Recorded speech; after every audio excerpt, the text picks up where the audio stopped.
एक इस खिलौना जो हर रात चलता है। एक इसकी एक लंबी, एक प्रवाह में चलने वाली भूतिया कहानी जो बच्चों के लिए रोमांचक, रहस्यमय और भावनात्मक है। कहानी शुरू होती है एक शांत पहाड़ी शहर कौशा से, जहां 10 साल का लड़का अद्विक अपने माता पिता के साथ एक लकड़ी के पुराने घर में हाल ही में शिफ्ट हुआ था।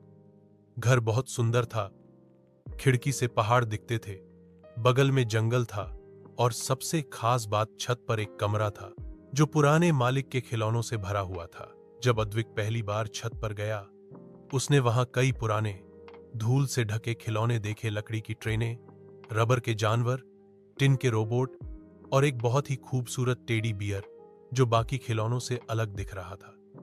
उसकी आंखें चमकीली थीं और ऐसा लगता था जैसे वो अद्विक को घूर रहा हो। टेडी की गर्दन पर एक जंग लगे तख्ती बंधी थी जिस पर लिखा था, मुझे कभी अकेला मत छोड़ना। अद्विक को वो अजीब सा लगा, लेकिन टेडी उसे पसंद आ गया। उसने टेडी को साफ किया और अपने कमरे में ले आया। रात को जब अद्विक सो रहा था, उसे लगा किसी ने उसकी चादर खींची। उसने आंखें खोलीं, कमरे में कुछ भी नहीं था। लेकिन अगली सुबह जब वो उठा तो देखा टेडी बिस्तर पर नहीं था। वो दरवाजे के पास बैठा था, जैसे कहीं जाने वाला हो, शायद लुढ़क गया होगा। अद्विक ने सोचा और ध्यान नहीं दिया, लेकिन यह हर रात होने लगा। टेडी बिस्तर से गायब हो जाता और कभी किताबों के पास, कभी खिड़की के नीचे, कभी रसोई की तरफ दिखता। फिर एक रात अद्विक ने अपने कमरे में कैमरा सेट कर दिया। अगली सुबह उसने वीडियो देखा और जो उसने देखा उससे उसका खून जम गया। टेडी बियर आधी रात को खुद उठा, धीरे धीरे चला, दरवाजा खोला और कमरे से बाहर चला गया। अद्विक के हाथ कांपने लगे। उसने मां को बताया, पर मां ने हंसते हुए कहा, बेटा तुम ज्यादा कल्पना कर रहे हो। पर अब अद्विक हर रात जागने लगा। वो देखता, टेडी उठता, चलता और सीढ़ियों से ऊपर छत की तरफ जाता। अद्विक ने एक रात हिम्मत करके उसका पीछा किया। टेडी छत पर गया और एक पुराने अलमारी के पास रुक गया। वहां उसने एक बहुत पुरानी डायरी निकाली। हाँ, खिलौना खुद अलमारी खोल रहा था और डायरी पलटने लगा। अद्विक ने छिपकर देखा, टेडी रुका, फिर छत के कोने में बैठ गया और धीरे धीरे रोने लगा।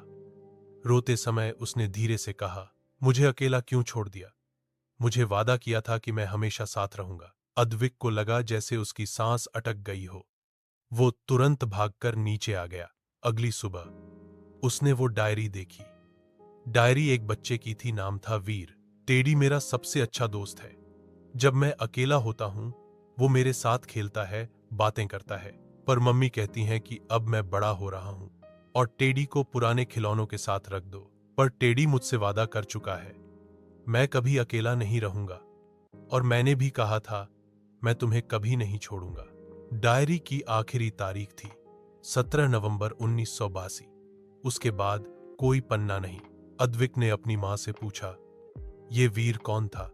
मां चुप हो गई, फिर बोली, ये घर पहले मिस्टर गुप्ता का था। उनके बेटे वीर की एक रात नींद में ही मौत हो गई थी। कहते हैं कि वो अपने टेडी के साथ ही सोया था और सुबह कभी नहीं उठा। उसके बाद ये घर बंद हो गया था। अब अद्विक सब समझ गया। उस रात अद्विक ने टेडी को अपने पास रखा, उसके माथे पर हाथ फेरा और कहा, तुम अब अकेले नहीं हो, मैं तुम्हारा दोस्त हूं। टेडी ने कुछ नहीं कहा, बस उसकी आंखों में एक हल्की चमक आ गई, जैसे कोई धन्यवाद कह रहा हो। अगली सुबह टेडी बिस्तर पर ही था। उसने कभी दोबारा चलना बंद कर दिया। लेकिन जब भी अद्विक बहुत उदास होता या अकेला महसूस करता, टेडी की आंखें थोड़ी और चमक जाती, जैसे वो अब भी देख रहा हो, जैसे वो अब भी दोस्ती निभा रहा हो। सीख, कुछ रिश्ते समय से परे होते हैं। कुछ खिलौने बस चीजें नहीं होते, वो यादें, वादे और भावनाओं के वाहक होते हैं। जो दिल से किसी का साथ निभाते हैं, वो कभी खोते नहीं, वो बस कहानी बन जाते हैं।